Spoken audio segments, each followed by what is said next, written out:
Hello, everybody, and welcome to our webinar today about attracting and retaining quality people. You know, in business, we always want to do it. We want to always be able to attract and retain amazing people. And it sounds really simple. It sounds like surely we all were born knowing how to do it. Surely we've lived in the world long enough to be able to do this. But somehow it's not so simple. And there are challenges that occur, and people are all different, and businesses are different. It's quite amazing. So what we're going to be looking at here today is about how to really do this well. How can we attract and retain quality people? Number one, for the business success, for less headaches for you, but also really looking at how do we set these amazing people who are coming into your business up for success? How do we impact positively on their career? How do we help them leave the organisation at some point better off than they came in? Like, what a wonderful world that would be if everyone had that kind of philosophy to life. But really, how do we set people up for success so that they can be their best, perform their best in your business, and really become a really valued team member who helps the business achieve their strategic goals and objectives and make the biggest impact that they can make. We know every business has their own superpowers and is doing all sorts of amazing work. So that's what we really want to do today.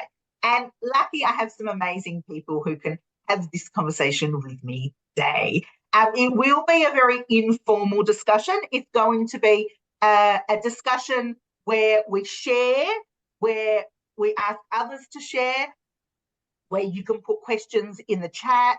Please feel free to put questions in the chat and be part of the conversation. Otherwise, we'll keep on talking and sharing and asking each other questions. So it will be dynamic, but, you know, generally you get more out of things when you participate. So we encourage you to do so. So let me introduce my partners in crime here.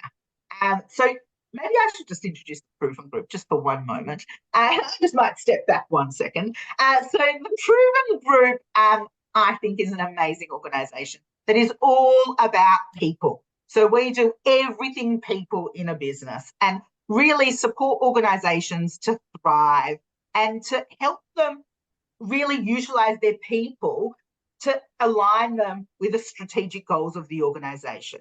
And really, this is all about impact. So we're passionate about helping organisations thrive, helping the people within them thrive, and really for everyone to be working in a way that's aligned. And in there, I like to call it their zone of genius. So how do we bring people in who are very much aligned to the business? How do we help them thrive? And how do we all grow as a result of that?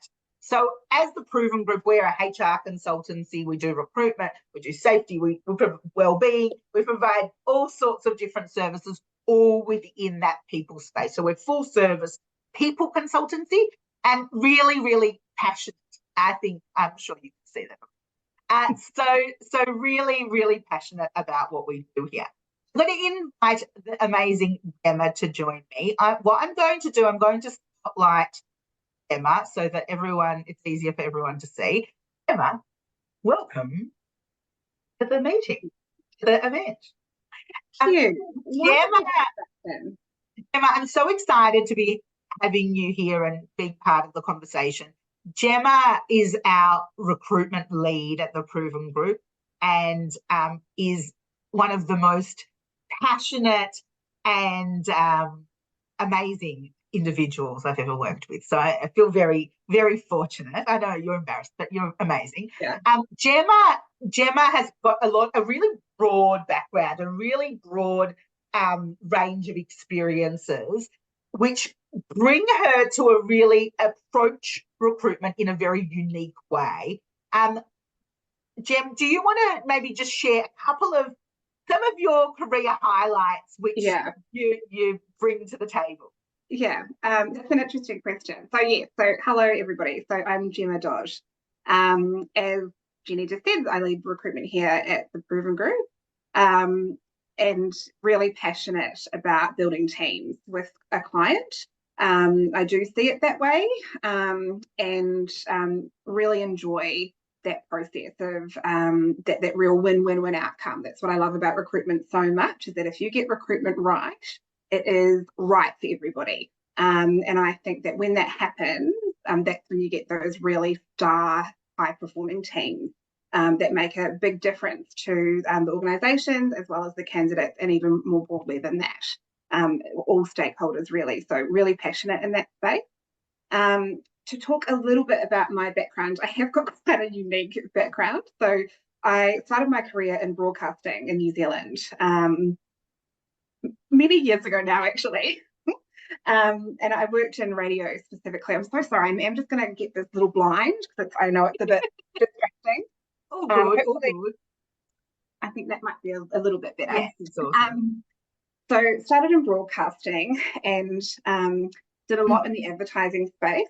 So, you know, both from a talent perspective, you know, I did ads and presented and all of that type of thing. But what I was really passionate about was advertising, and I headed up the creative department when I was pretty young of a pretty large radio station, and really enjoyed that process of consulting with clients, finding out what their unique offering was, and then finding out how we could put that to the market in a really successful way. So I did that for quite a long time, and then I moved to Australia and had a sort of series of jobs. I worked in real estate, I worked in IT, I worked in a few different places, and then started my own business as a makeup artist, which I did for quite a long time, and I still do on the side. And that included working on a major retail makeup counter as the counter manager, so the #1 highest performing door for that brand in the Southern Hemisphere, turning over a lot. And what I really liked about that was actually the managing and leading the team, and really leading them to high performance. And then also in my own business, sort of recruiting and training and developing our subcontracting team as well. So all of those sort of skills and insights have brought me to recruitment, which I feel really is my calling. So hope that gives you some background. It does. We're going to kind of discuss the philosophy shortly, but yeah, really, I think you look at it through a really interesting lens. And I think, you know, something that we do at the Proven Group is we don't just accept, we just do it like this because that's how everybody does it. We're always kind of looking to push the envelope to get the best outcomes and really, you know, I know this word's been very overused, but like pivot the strategy to be able to really address the market needs at that time. So you've really on the ball in that area. So let me introduce, where are you, Jen? I'm going to introduce Jen Carter, and Jen is also equally amazing, my equal favourite person. So, you know, they say, you love all your children equally. But Jen also has a really unique background and has come to the world of HR with a real diversity in large and small organisations and a whole range. And this is an area you're really, really passionate about. In the context of this webinar and future webinars on the topic, Gemma is really with a focus of the recruitment piece, and Jen is really in the focus of setting up the employee for success. Now, because of the diversity of our team and the broad nature of the services we offer, this is where the wonderful world can collide and bring that together. So we can really look at the overall piece of the strategic direction and how do we really set up that whole from recruitment to engagement and retention in a really, really structured approach. And do you want to share with us a little bit about your amazing career? Oh my gosh. Well, I feel like I've had, at least 2 careers, to be honest. And certainly back in my 20s, my goodness, I had some jobs. I worked on a prawn trawler. I worked in retail. I worked on a makeup and perfume counter. Whole range of jobs, just nothing really gelled. I found myself in a call centre of all places, an Australia Post call centre many moons ago. And that was where I really started to find my passion for people.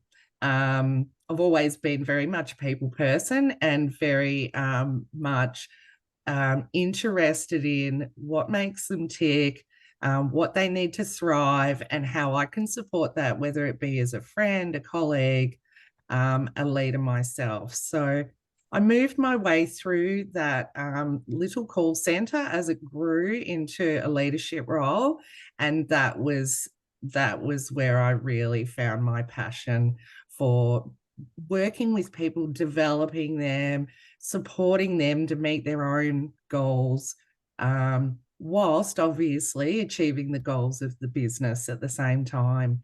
And the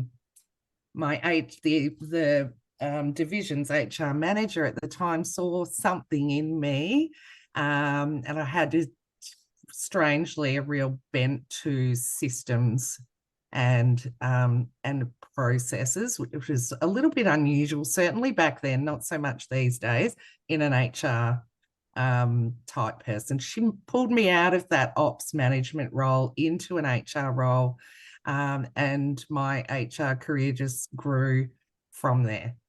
Amazing.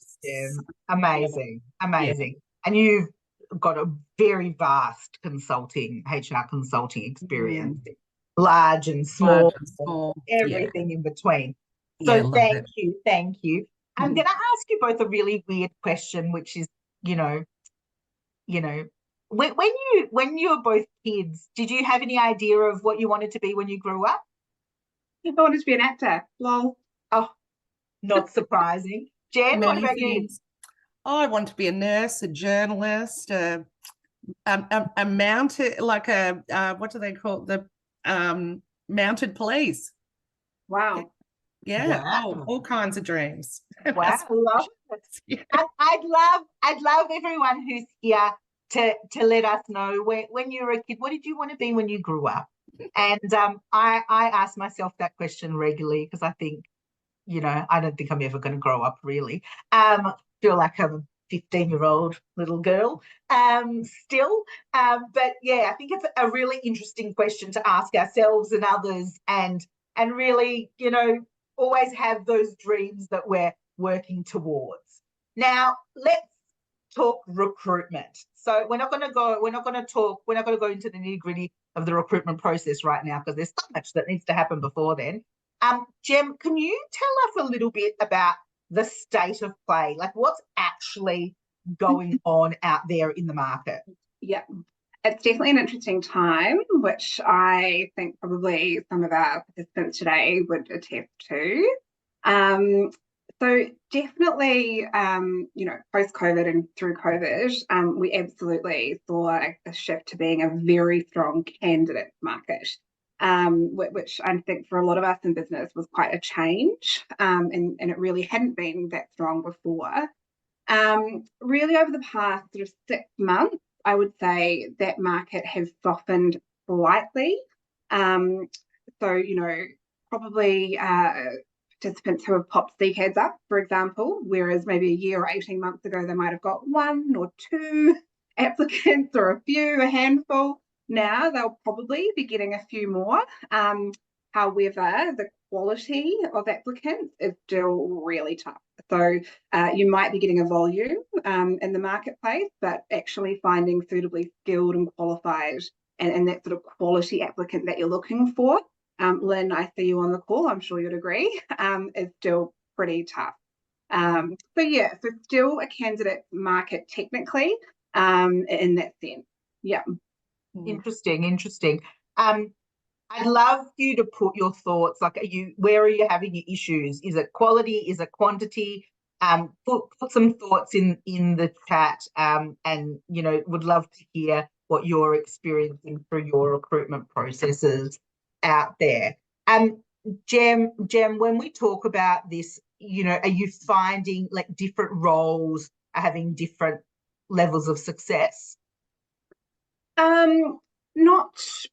Not really, not in a way that I would be able to pinpoint. I'm really finding that same paradigm is the case across all roles. So, for example, we've had some administration roles recently, and the volume of applicants that we're getting is huge. And now those roles always do attract a larger cohort anyway, because there's a slightly lower barrier to entry, that type of thing. But still, if you're looking at sort of a percentage of applicants who are actually suitably qualified and experienced and sort of meet the requirements of the role, and are going to be good fits for our clients, that's still pretty hard to come by. And I'm still finding that a lot of my candidates who end up going on to be placed are candidates that we've sourced rather than candidates that have come through the process. Yeah, definitely. Yeah. Really, really, really interesting. Now, I'd love to know, and you can just use your little reactions button down the bottom. You've got this little reactions button if you want to use that.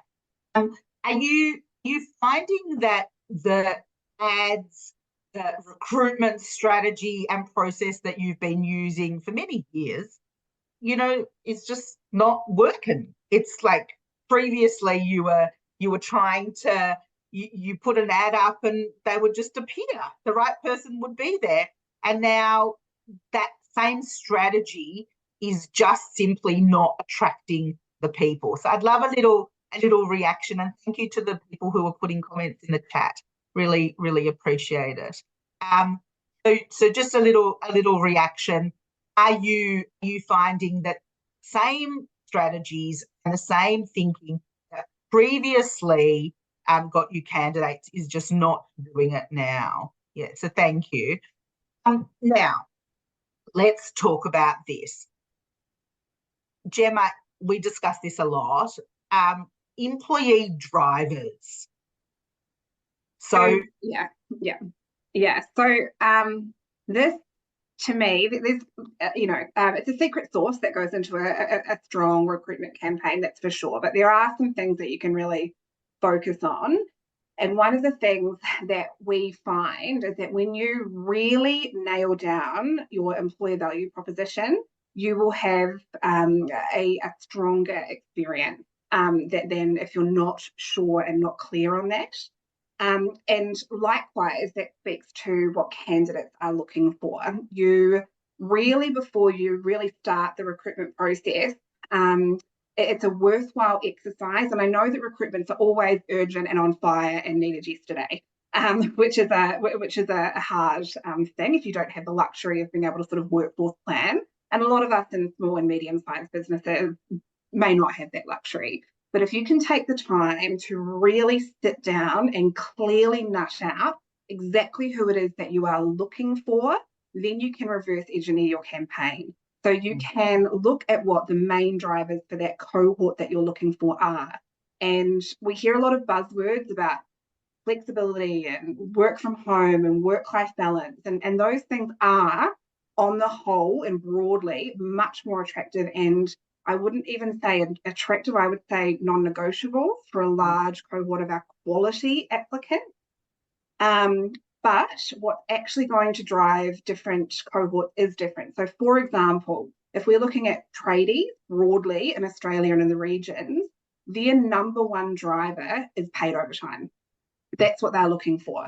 So if you can speak to that, in every part of your campaign, you're going to be attracting the targeted candidates that you're looking for, rather than just volume. If you get 10 good applicants, you are in a much stronger position than if you get 100 average applicants.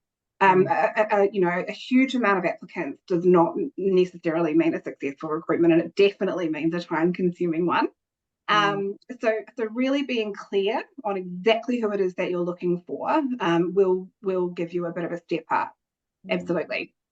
So let's talk about this, Jen. When you're talking about recruitment to people, one of our favourite topics at the Proven Group is talking about role clarity, because it's such a key part of setting people up for success. Can you talk about that? You're thinking, I'm going to recruit a person. I'm going to recruit someone. How do you even start the process? Like, step one is not writing a job ad. Let's just all agree on that. Yeah. Can you talk a little bit about the role clarity piece that happens in the background? Yeah, I think there's a two-prong approach. I think you have to start with a team view initially, because you recruit. So there are a number of aspects to that. You've got, the culture of the business. It's going to be really important to bring someone in who's a values match. And Gemma, you'd attest to this. Candidates are probably more so than ever seeking roles where there's a values alignment. Absolutely. So there's that aspect of it. There's also the aspect of, yes, I need someone to hammer this block in over here. But where are the other gaps in the team that could potentially be brought into this role I'm creating? And from there, you want to start to get really clear on what that role is, because if you're not clear, your candidates won't be. You're not going to attract quality people as part of that process. And further down the track, you're going to have issues around performance, motivation of your team. So it's so crucial to be really clear up front on what the role entails and how it's going to fit into your culture and your team. Jem, can we just take what Jen said about the values piece and just highlight that for a second? And I'm sure you're all finding this out there. Can you talk a little bit about what candidates are wanting in this regard, and how can you really showcase your values through the process? So I think so candidates are looking for values matches, and particularly our younger cohort, our sort of Gen Z and millennial, that sort of cohort.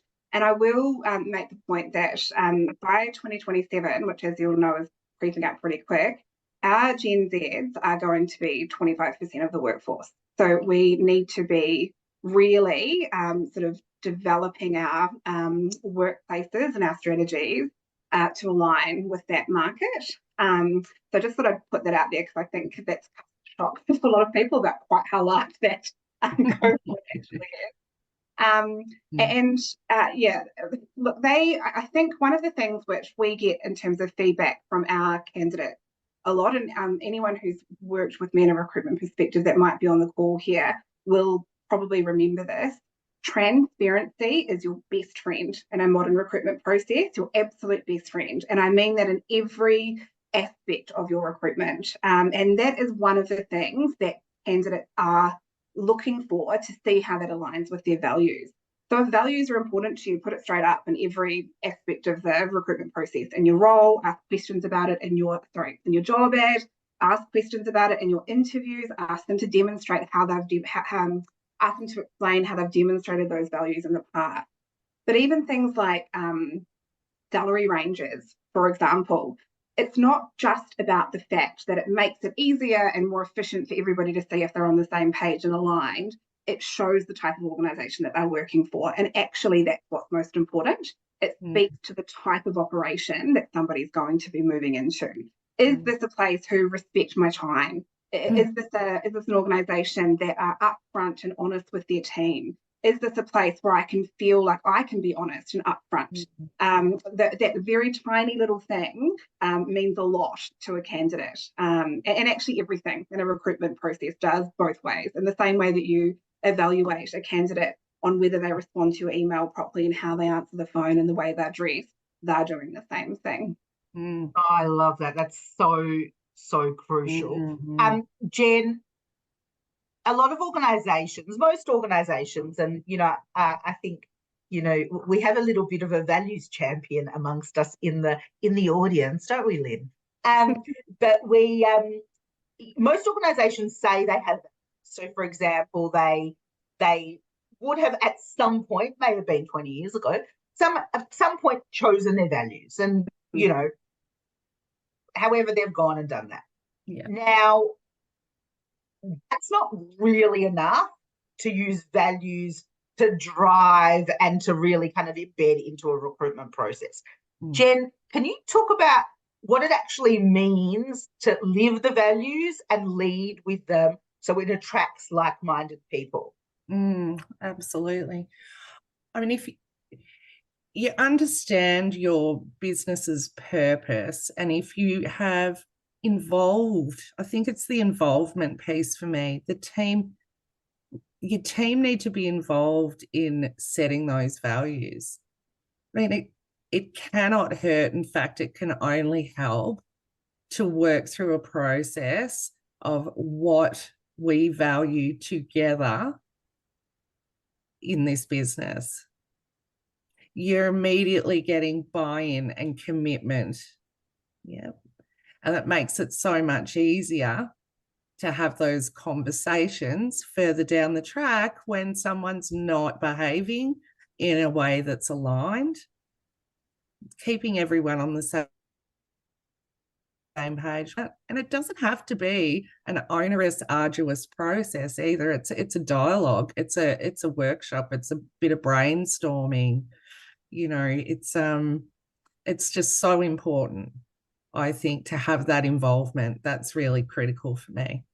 And to everyone really to feel like they're part of the values. And then once they're just discussed in recruitment, then you understand what it means to actually live the values. You've already done that thinking and that talking in the team. And so it's easier to talk about it for potential candidates. So, for example, you know, if we value customer service or trust, what does that actually look like in terms of the behaviours? How do we demonstrate that value of trust? And you need to, that's the level of detail you need to get to in your values. It's not just a statement. What does that look like? And the best people to ask are your team. Evaluating against those values and against demonstrating those values or not. Again, like right from your, you know, through the employee life cycle as well as in recruitment. Yeah. Yeah, absolutely. Yeah. That goes a long way to build an aligned team. Absolutely. Okay. So we're looking to recruit someone. We've done some planning and looked at what role it is that we want to recruit for. I know, Jem, in your recruitment process, there's a lot of time spent on that. What are some questions organisations could be asking themselves to really get some clarity around what are they looking for? Who do they need, and what are they looking for? So, I mean, I think there's some basics that can be covered off in that respect. So, obviously, having your so you need to understand the role that you're recruiting for. So that could be, and it might have changed since the last time that you've recruited for that. The business has changed. Somebody else might have sort of grown in an area that they can now take on some of that role. So potentially now this role does have capacity to be part-time and give you that option of offering somebody flexibility. Or maybe not, the role's grown and where it has been part-time, now it needs to be full-time. So really sort of evaluating what might have changed about the role and then getting your PD in order. But from a recruitment perspective, being really clear on what your non-negotiables, your absolute must-haves, your essentials that you're looking for versus your nice-to-have, and really being honest about what those are. Because quite often when I initially meet with a client, their list of essential criteria can be pretty long and their nice-to-haves are usually a bit shorter. As the recruitment goes on, we discover that actually that balance is a little bit different. And we learn about what can be taught or what is transferable. You will always hear me bang on about transferable skills, because some of the best recruitments that I have done and some of the best candidates that I have found for organisations have not been the most obvious choice on paper, but they are a values match, or they are their experience is so transferable. So I think that's a really helpful process to go through, is your absolute non-negotiables versus your nice-to-haves. Yeah. Jem, I would say from what you've just said there, also kind of have quite an open-mindedness towards what's going to come in. 100%. Yeah. 100%. And also, I'm really passionate about it's square pegs and round holes and changing the shape of the hole. If you've got a wonderful candidate who has been consistently wonderful throughout the process, and they are, they're really standing out, and their experience is good, but maybe it's that they, need to leave at 2 o'clock on a Wednesday. There are, previously we might have gone, well, then you can't meet the requirements of our business. But is that such a deal breaker? Are you really willing to die on that hill? And maybe, I know it has a flow-on effect, so it obviously needs to make sense for your business, but where we can adjust the shape of a hole or maybe adjust the expectations of what our ideal candidate may look like, i.e. perhaps they're later in their career, we are actually going to potentially get more loyalty and more years of service out of somebody who's later in their career versus earlier. Sure, you might need to train in some aspects, but you're going to have to train someone early in their career as well, and you're probably going to get 18 months out of them. So sort of being kind of flexible about what that looks like and being willing to go, look, I think you're a great candidate. We can change this for you. It will make sense. My clients who have that mindset have faster, less expensive, more successful recruitment.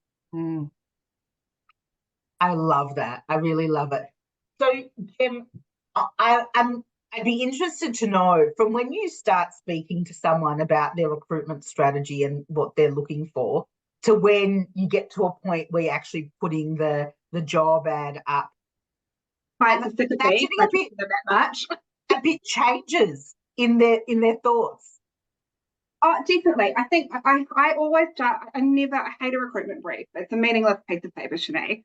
Anybody can fill out a form, and to take that on face value, I think, is a lost opportunity. So I always meet with my client, and preferably on site, and really put them through the ringer in terms of the questions that I ask, because I want to understand if I'm looking at, so seek is a double-edged sword. I'm just going to step back. So if you're running a recruitment, you want to be on a job board, of course you do, because that's where your market is, that's where they're looking. But it's also a marketplace for candidates. It's essentially where they can add to cart what they like and discard what they don't like.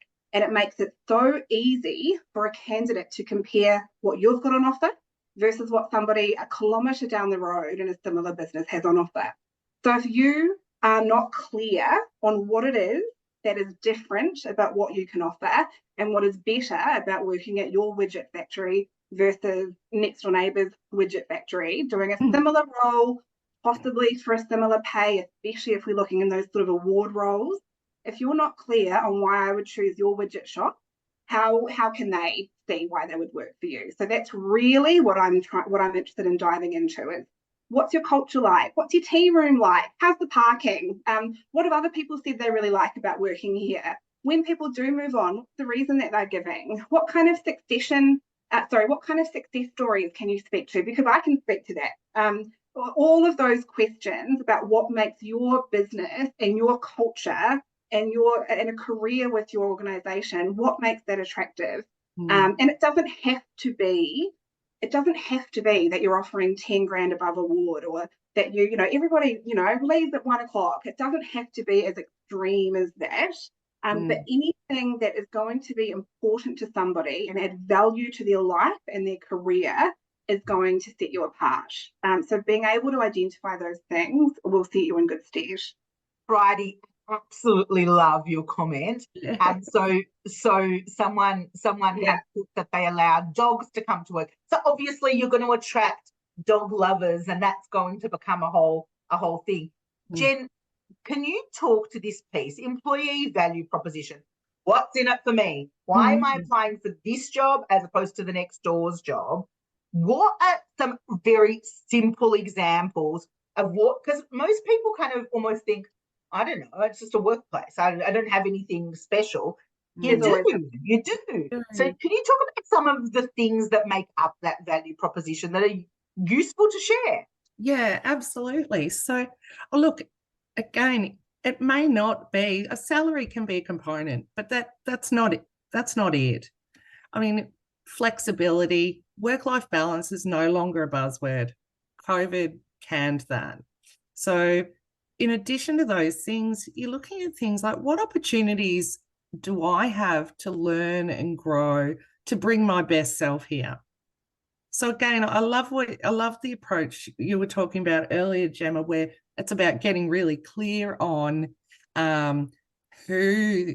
what that role looks like and that ideal candidate up front, because from there you can start to craft out that employee value proposition. And so, look, some people are happy coming into work and they've got a lot of intrinsic motivation and they just want to get the job done and move on. But I would say most people love to get a bit of recognition. And surely there's things you're doing in your business. It could be lunches that you offer. It might be the family feel of the place. It could be, it could be working on a new project, developing a new piece of kit that's exciting and innovative. Using the newest tech can be really appealing for some people. Definitely. There is always going to be something going on in your business. And I think that's the beauty of your approach in the recruitment space, Gemma, is that you get really deep into that up front and can help bring that clarity to the client right at the start of that recruitment process. I love that. And it's also that shift of mindset where we know that, as you know, obviously it's in some ways transactional. You do a role for me, and in exchange you get a paycheck, and that's fine, and that's okay. And I think so. Previously, there has been that sort of mindset of why would I hire you? That has been the question. And in fact, it's a question that is still asked in interviews today. I asked a slightly different one, which I think Peter Lalive will remember. But that is a question that sort of it has informed most of the recruitment since the dawn of time. But really it is now, why would I work for you? That the tables have changed. And so I think it's okay. So sometimes I'll ask, especially with the sort of size of a lot of the organizations that I assist with recruitment, they'll say things like, well, we're a family business, and I'm like, that's great. How does that help me? Like, I'm awesome. Like, that sounds nice for you. What does that mean for me as your employee? But it does mean something. It does mean something. It might mean that your values, your family values are aligned to mine, and that fits with the life stage that I'm in.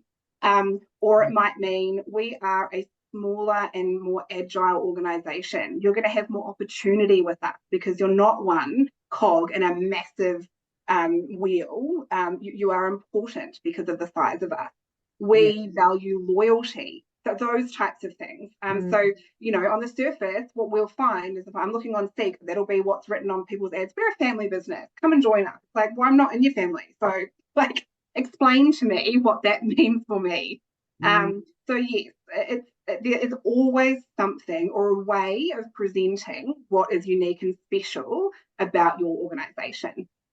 I think you nailed that, Gemma. Something that comes to mind is quite often you'll hear smaller businesses, we can't compete with the bigger company down the road. Oh, you absolutely can.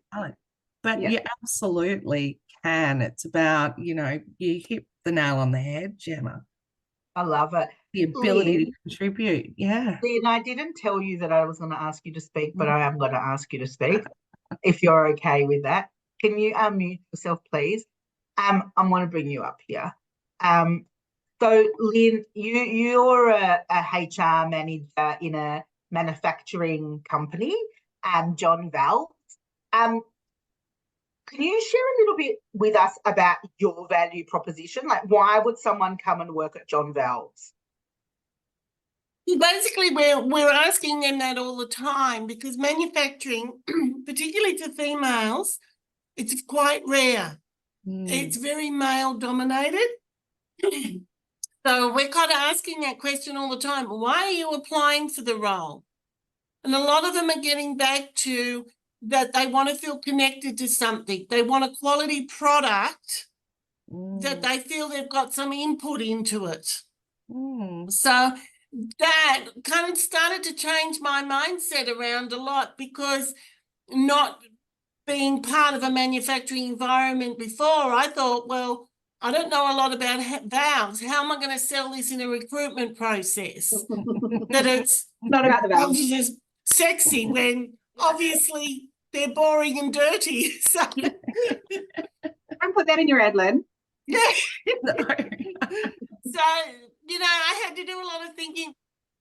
How do I actually sell that project? But it's also too about the vision of the business. Mm. Really selling that we're growing, and do you want to be part of something that you can make your own and be a part of something great in the future? So it's Belonging is a giving big them an emotional buy-in to the business where they become a part of it to start off with. Oh, I love that. That's I great. love Yeah, that. and then love I it. introduced like recruitment bags when they start for successful ones, where they've got all the, you know, the marketing material of John Vowles, but the values in there and all the things that make them feel part of the family. This is what we've all got. So now you're part of that. So they feel they belong to start off with. Oh, I love that. We're That's going to get great. into that part soon. Sorry, Thank jump you. ahead. Oh, thank you. Thank you. Thanks for sharing your passion. I really appreciate it. Is there anyone else in the audience who'd like to share with us? Peter, Ree, I know you always have something useful to share. Is there anyone here who would like to share a little bit about what their value proposition is? Like why would someone want to come and work with you? Pete, I'm going to bring you on, okay? I know I brought you on. Here you go. I know so Peter runs a business called Boomerang, who a Philippines-based business, who are offshoring of employees in the Philippines and provide an amazing service. What's the value proposition? Like, why does someone want to come and work with you?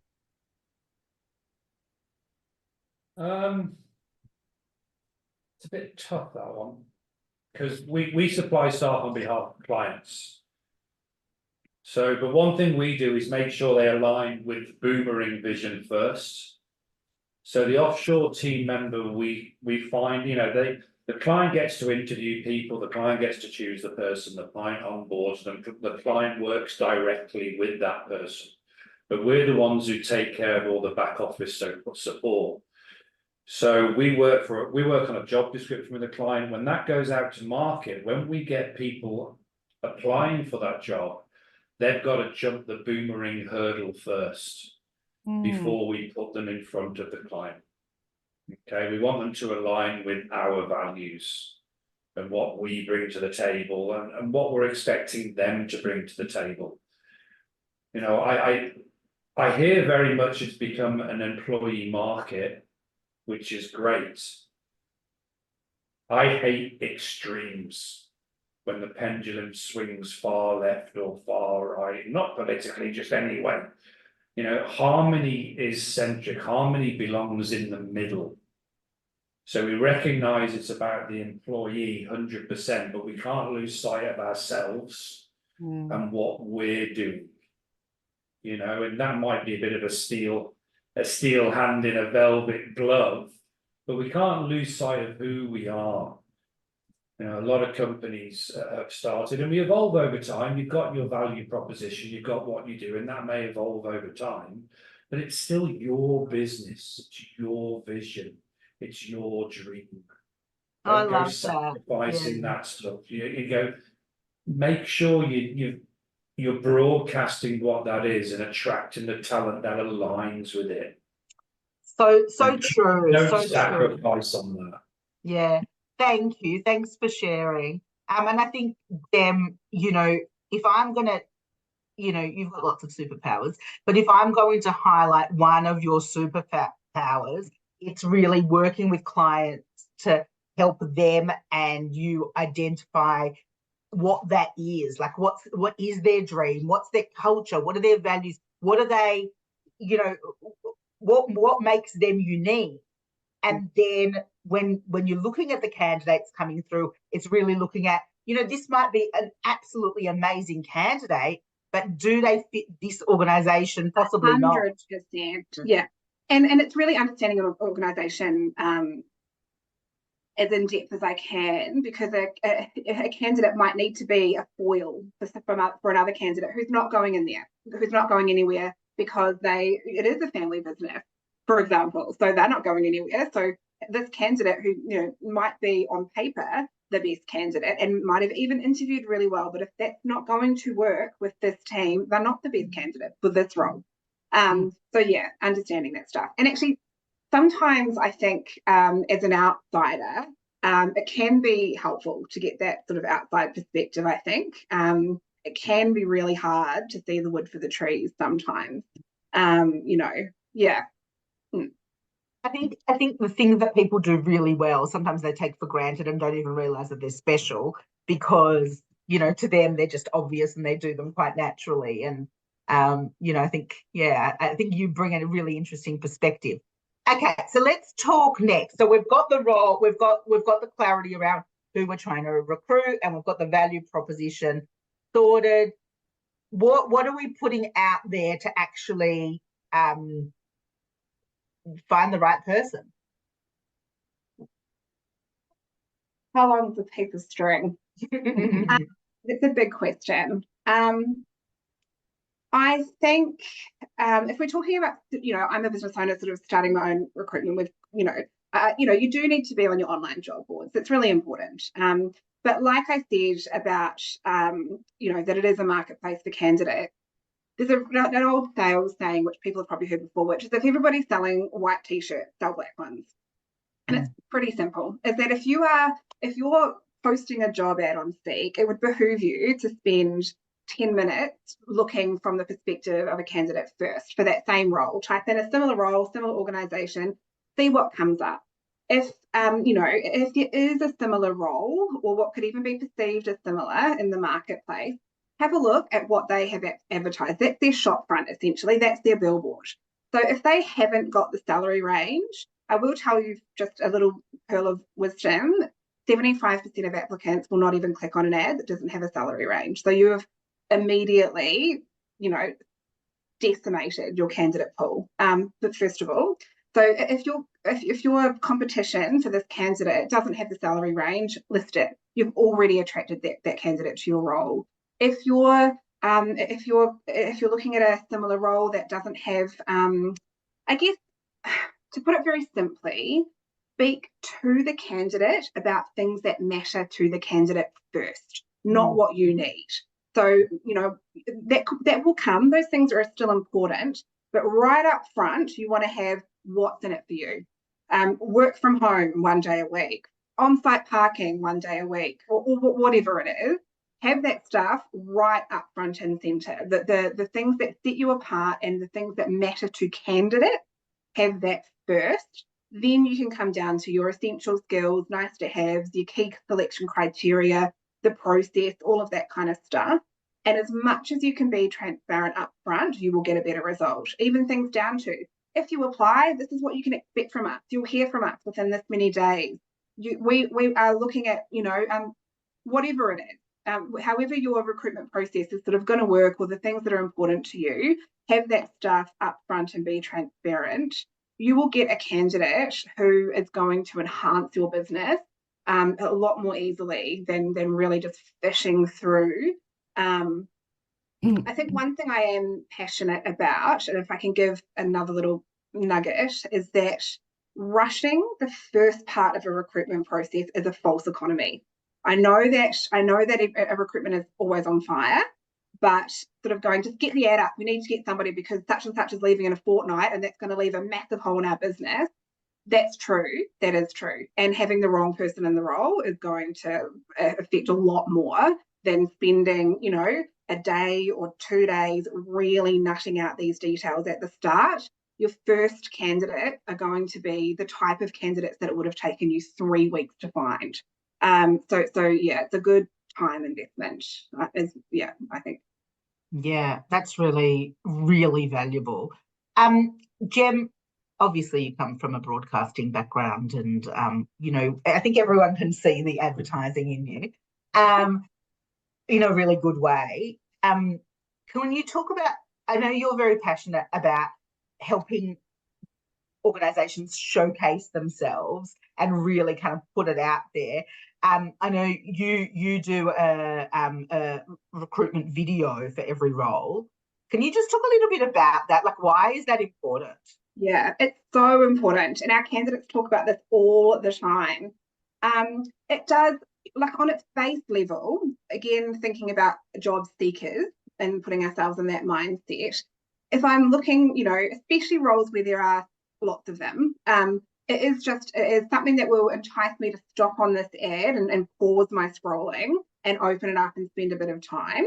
So that's the first thing, is that it sort of pauses people on your offering.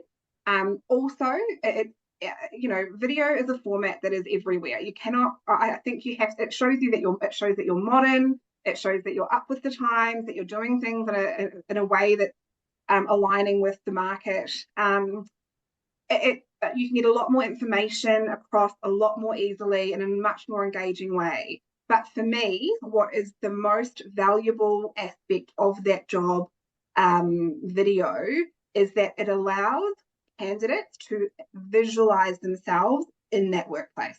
It's not an ad for the client. So meaning that it's not about your widget that you're selling. It's not about that, unless that would be important to candidates, which sometimes it is. It shows me where I'm going to be working, what it looks like. Is it organized? Is it big and bright and airy? Is it modern? Can I see a snack machine? Does everybody look happy? What's my office going to look like? Who am I sitting next to? Whereabouts in town is it? And what town is it in? For example, there's quite often roles where one of the most attractive aspects, especially if we're hiring things that we might be attracting like interstate or candidates who may relocate, you'll forever see in my job ads locally a lot of trees and a lot of lakes and a lot of historic buildings, because for some people that's going to be something that's really attractive about uprooting their family and moving to Ballarat.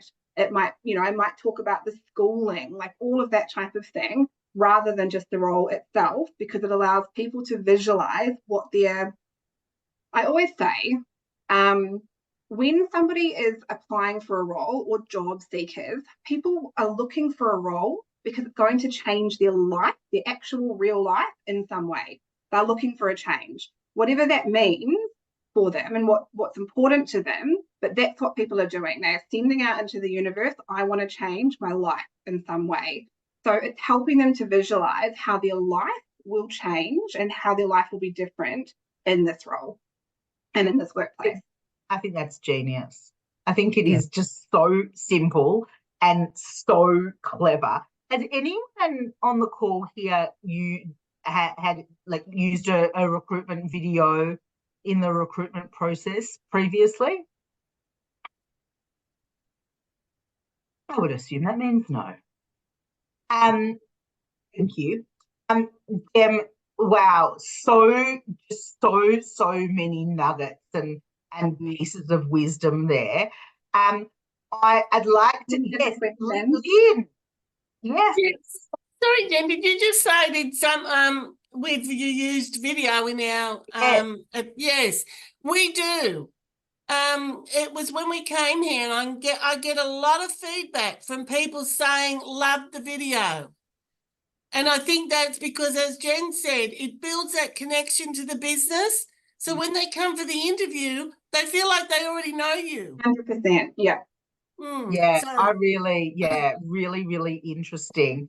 And it's interesting because you can see that some videos in jobs look like they're kind of corporate videos about the business, and others are very or it's the business owner, again, it's the manager or the business owner being interviewed saying, we've been here for 150 years and, we're a family business and, this is important to us and, we have high standards and we need someone who, and it's not about you. in this example, it is, but from a candidate's perspective. If you've been here for 150 years, that's great. What that means to me is security. So I'm going to talk about that, or I'm going to talk about it through that lens, versus, just what a sort of success story that means. Yeah. Wow. Gemma, sorry, can I ask Gemma a question? As part of that process, do you speak to staff in that? Usually, yeah. That's why I like to go on site. So I'll normally sort of float around and say, how long have you been here for? And what do you Yeah. like about it? And Yeah, I think there's a lot of power in asking your team what they love about working there. 100%. And that sort of, even when we're looking for that role clarity, survey your team. You know, they know there's going to be a hole in the business. What do they need from that role? What would really support them? What do they like working about working there? That really helps you to nail that employee value proposition. You might get responses that you did not expect. It will help you. Absolutely. Wow, so many nuggets. I'd love to ask everyone just to put something in the chat about like what has been that big takeaway from this. I know I've had lots of people messaging me saying I've taken so many notes, there's so many things. But I'd love, you know, when you come to something like this and there is so much information shared, often you can kind of walk away and kind of be like, oh my God, what am I going to do next? And, you know, what is it? Where do I go from here? But, you know, I think it's good to have one thing that you go, this is the one thing that I'm going to take away from here and try to include in my next recruitment. Gemma, Jen, I'd like to ask you both, if there's one thing that people can start implementing. Jen, we'll start with you. What's that one thing? I'd go, for me, I would go and have that conversation with my team now and really find out why they love working in the business. Oh, I love that. I love that. Gemma?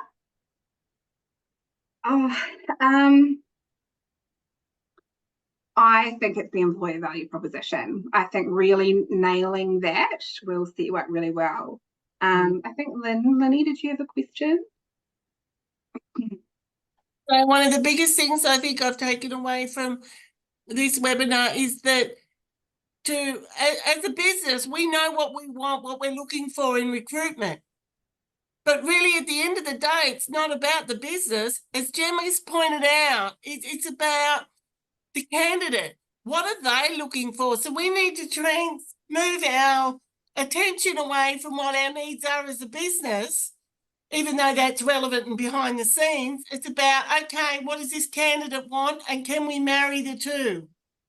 I love that, focusing more on the candidate. Thanks, Sometimes Lynn. there can be that misconception that focusing on what the candidate wants means pandering to them or changing everything that we have done and changing the way we do things to, you know, suit this candidate who's waltzed in here. And look, like I said, if it makes sense and if it makes sense to change the shape of the hole to fit the square peg, then I think it's a good idea to do that. But it's actually about finding out what you're currently doing and what is currently attractive and what is wonderful about your business that candidates will think is also wonderful and will work for them. So it's not necessarily about having to all of a sudden change everything you're doing and become a charity for candidates. It's about really just getting clear and highlighting what's already fabulous. Oh, I love that. I love that. And there's been some really interesting responses here. Vanessa talking about the alignment, the values alignment between employer and employee, and not just looking at the technical hard skills of the person. And I think, really, really interesting. And also from Peter, thanks, Peter. I know you've been through Gemma's amazing recruitment process in various capacities, but what would differentiate the role from same roles with other businesses? So it's coming up to what's for me, why would someone apply for that role, your role, as opposed to other roles? And, like some people apply for 100 jobs, just click on everything, but many people don't. Many people really focus on just applying for the roles that are very much aligned with them. Thank you all for joining us. I have put in a little link in the chat. We do have a wonderful book, which is Less Headaches, Happier Team, More Success.